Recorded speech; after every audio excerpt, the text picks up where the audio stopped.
Hi అందరికీ నమస్తే. నేను హారిక. ప్రస్తుతం మనతో పాటు నట్టికుమార్ గారు ఉన్నారు. నాకు కొన్ని డౌట్స్ ఉన్నాయి, ఆయన అడిగి తెలుసుకుందాం. నమస్తే సార్. నమస్తే సార్, ఎలా ఉన్నారు? బాగున్నానమ్మా. సార్, ఇవాళ ఒక మాస్ కౌంటర్ సిబిఎన్ గారు నుంచి ఏంటంటే జగన్ గారేమో స్లీవ్స్ మడతపెట్టి ఎన్నికల యుద్ధానికి వెళ్ళాలి అని చెప్పేసి అంటే మాస్ కౌంటర్గా ఒక కౌంటర్ అయితే ఇచ్చారు.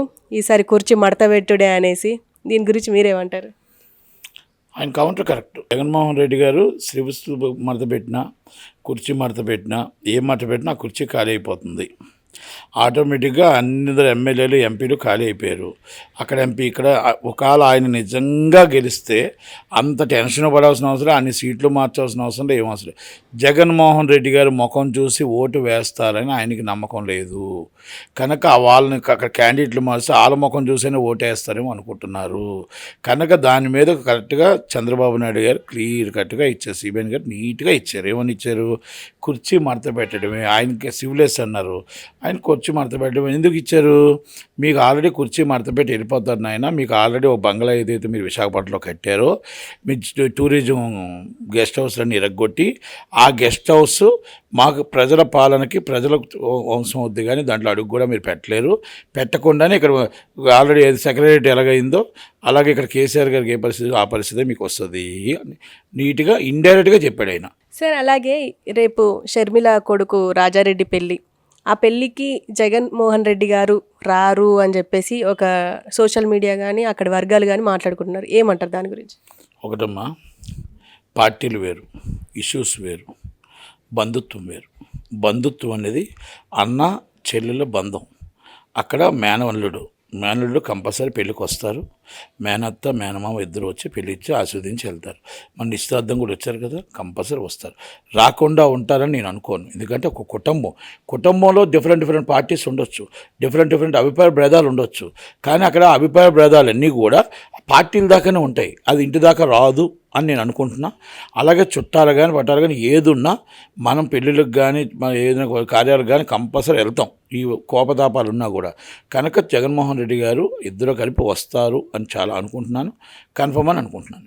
అంటే ఇప్పుడు ఎంగేజ్మెంట్కి వచ్చినప్పుడే అవమానకరంగా జరిగింది అంటే షర్మిల ఆమె పక్కన ఉండకుండా, జగన్ గారి పక్కన ఉండకుండా పవన్ కళ్యాణ్ గారు రాగానే ఆయన దగ్గరికి వెళ్ళింది, దూరంగా ఫోటోలు దిగడం అలాంటివి చేసింది అని చెప్పేసి వచ్చింది.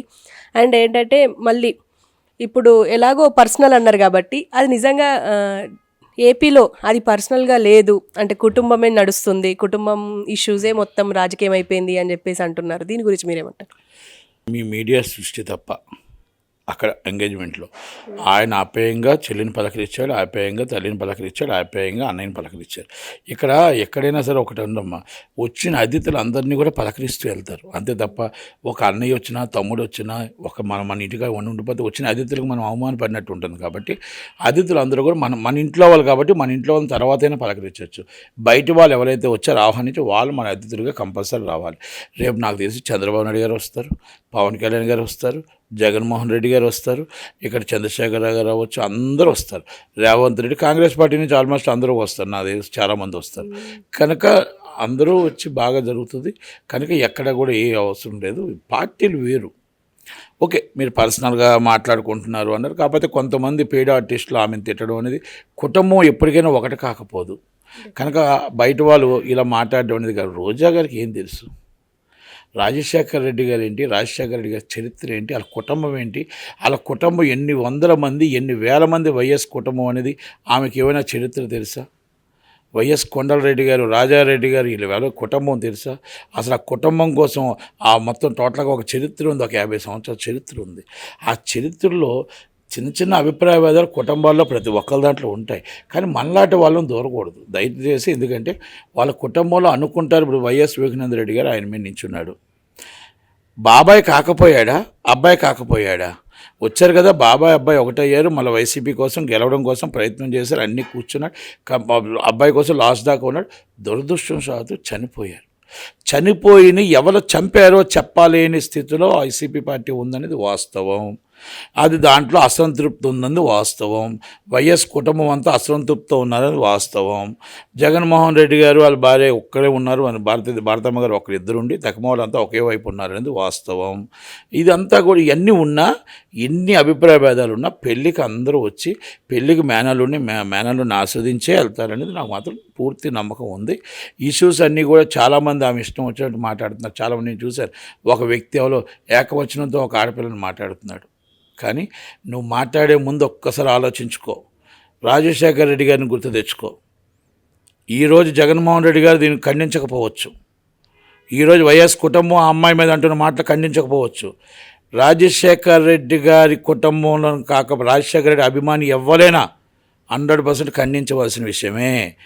షర్మిలమ్మ అయినా, జగన్మోహన్ రెడ్డి గారు అయినా, విజయమ్మ అయినా, వాళ్ళ కుటుంబం ఎవరైనా 100% వైఎస్ కుటుంబమే అని అంటారు. కనుక మాట్లాడే వాళ్ళు నోరు అదుపులో పెట్టుకొని ఆమెను మాట్లాడేటప్పుడు ఒక ఆడబిడ్డ, ఒక రాజన్న బిడ్డగా మాట్లాడితే బాగుంటుంది అనేది మా ఉద్దేశం, నా విన్నపం కూడా. అంటే ఇప్పుడు దీని గురించి మాట్లాడుకుంటే, ఇప్పుడు యాత్ర 2లో వైఎస్ షర్మిల గారి పాత్ర లేదు. అంటే పార్టీని ముందు జగన్ గారు హాస్పిటల్లో జైల్లో ఉన్నప్పుడు వైఎస్ షర్మిలనే ముందుకు తీసుకెళ్ళింది అని చెప్పేసి అందరికి తెలిసిన విషయమే. అంటే జగనన్న వదిలిన బాణం అని చెప్పేసి అది ఫేమస్ డైలాగ్ కూడా. మూవీలో లేకపోవడానికి గల కారణాలు ఏమంటారు? అందుకే సినిమా వెళ్ళిపోయిందిగా, ఉందా? వెళ్ళిపోయింది కదా. అలాగే వైసీపీ పార్టీ కూడా వెళ్ళిపోతుంది. ఎందుకంటే నిజాలు చెప్పాలి, అబద్ధాలు చెప్పారు, అందుకే జనాలు చూడలేదు. యాత్రలో నిజం చెప్పారు, యాత్ర ఆడింది.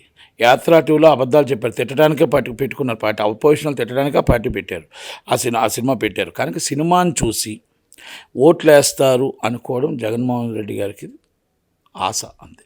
ఆయనకు కూడా తెలుసు సినిమాలు చూసినా ఓటేయరు. కాకపోతే ఏంటంటే మనం మామూలుగా సోషల్ మీడియా పెయిడ్ ఆర్టిస్టులతో తెచ్చిస్తున్నాం ప్రతిపక్షాలని. మనం సినిమా అంటే ఒక లైసెన్స్, ఒక సెన్సార్ ఆఫీసర్ ఒక వైసీపీ కార్యకర్తలా పనిచేస్తుంది. ఆమెకు సెన్సార్ సర్టిఫికేట్ ఇచ్చేస్తుంది. తిట్టకుండా ప్రతిపక్షాలను తిట్టవచ్చు అనేసి యూట్యూబ్లో కట్ చేసి ఎట్టివచ్చు, అన్ని ఎట్టవచ్చు, లైసెన్స్ వస్తుంది కదా అన్న ఉద్దేశం తప్ప ఇంకోటి ఏమీ లేదు. ఇప్పుడు యాత్ర 2 గురించి మాట్లాడుకున్నాం కాబట్టి, ఇప్పుడు రాజధాని ఫైల్స్ నిన్నటి వరకేమో స్టే ఇచ్చారు, ఇప్పుడు దానికి గ్రీన్ సిగ్నల్ ఇచ్చారు నడుపుకోండి అనేసి. కానీ దీని మధ్యలో జరిగింది ఏంటంటే, టికెట్స్ తీసుకున్నా కూడా బయటికి పంపించేశారు దౌర్జన్యంగా. దీని గురించి ఏమంటారు? సినీ ఆటోగ్రాఫీ యాక్ట్ ప్రకారం హైకోర్టు వారు స్టే ఇచ్చిన తర్వాత stay copy digital cube UFO వాళ్ళకి వెళ్ళాలి. వాళ్ళకి వెళ్ళిన తర్వాత థియేటర్ వాళ్ళ పేర్ల మీద ఉంటే అక్కడికి వెళ్ళి ఆపాలి.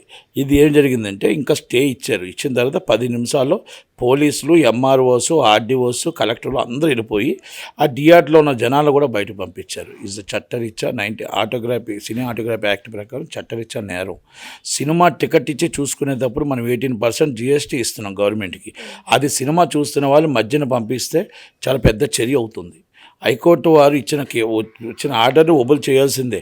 మ్యాట్నీ నుంచి మళ్ళీ ఒబుల్ చేస్తారు. ఎందుకంటే ఒక సినిమా స్క్రీన్ చేసిన తర్వాత ఆ స్క్రీనింగ్లో ఆపలేం కాబట్టి మధ్యంతరంగా 11 గంటలు స్టార్ట్ అయిపోయింది సినిమా. స్టే రావడానికి 11:30 అయింది.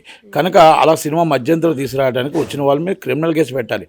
అంత ధైర్యం ఎవరికి లేదు కాబట్టి, గవర్నమెంట్ వాళ్ళదే ఉంది కాబట్టి, కనుక మనం ఆర్డర్ని ఒబుల్ చేయాలి. కానీ గవర్నమెంట్ ఇది అరాచకంగా ఎవరికి స్టే వచ్చినా కూడా ఇంకొకరి స్టే వస్తే పోలీసు వాళ్ళు రారు, ఇంకొకరు స్టే వస్తే ఎంఆర్ఓ రాడు.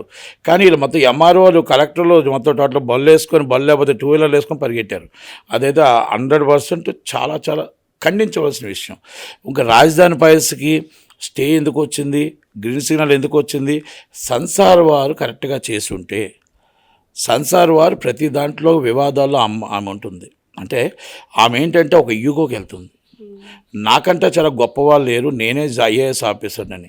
ఆమెకు ఆ పోస్ట్ ఉండొచ్చు, కానీ ఈ విధంగా వెళ్ళడం అనేది కరెక్ట్ కాదు. కనుక ఆమెను ఎప్పుడు ఎట్టి పరిస్థితుల్లో ఆమెను సస్పెండ్ చేయాలని చెప్పి మనం కూడా కోర్టులో వేసాం. కోర్టులో 29 నాడు ఉంది. ఎందుకంటే ఈ సినిమానే కాదు, భైరవకోన్ అవ్వచ్చు, ఇంకోటి అవ్వచ్చు.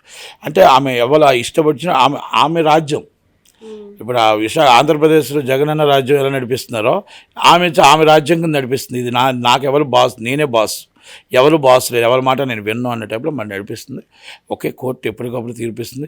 ఈరోజు వాళ్ళు బలవంతులు అవ్వచ్చు, ఎప్పుడైనా మేము ఇప్పుడు బలహీనం అవ్వచ్చు. ఈ రోజుకైనా గెలుస్తాం, మేము న్యాయం గెలుస్తుంది, చట్టం కంపల్సరీ గౌరవిస్తాం.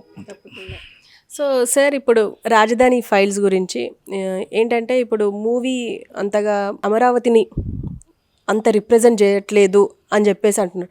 ఇది కూడా కక్షపూరితంగా తీసిన సినిమానే అనేసి బయట మన తెలంగాణలో టాక్. మీరేమంటారు? ఒక మాట, వాళ్ళు నీ సినిమా నేను చూడలేదు, యాక్చువల్ ట్రైలర్ చూశాను. అమరావతి కోసం కష్టపడి ఎవరైనా సినిమా తీశారు. మీరు 5 సంవత్సరాల నుంచి అక్కడ టెంట్లోనే కూర్చున్నారు కదా. పోనీ మీరు వెళ్ళి థియేటర్లోకి వెళ్ళి 100 మంది 200 మంది వెళ్ళి సినిమాని చూసి 10 మందికి చెప్తే బాగుంటుంది. అసలు ఆయన అంత కష్టపడి సినిమా తీస్తే నిన్న జనాలు పోలీసులు వెళ్తే పోలీసులు ఉన్నారంటే జనాలు లేరు లోన, 20 మంది 30 మంది ఉన్నారు. ఇది కూడా తప్పే. సినిమాలు కష్టపడి తీశారు, రాజధాని కోసం తీశారు. రాజధాని కోసం తీసేటప్పుడు చూస్తుంటే బాగుండేది, చూడలేదు ఎవరును. పాపం మా ఆయన కష్టం వృధా అయిపోయింది, మా డైరెక్టర్ బాగా తీశాడని అంటున్నారు అందరూ జనాలు. Okay sir.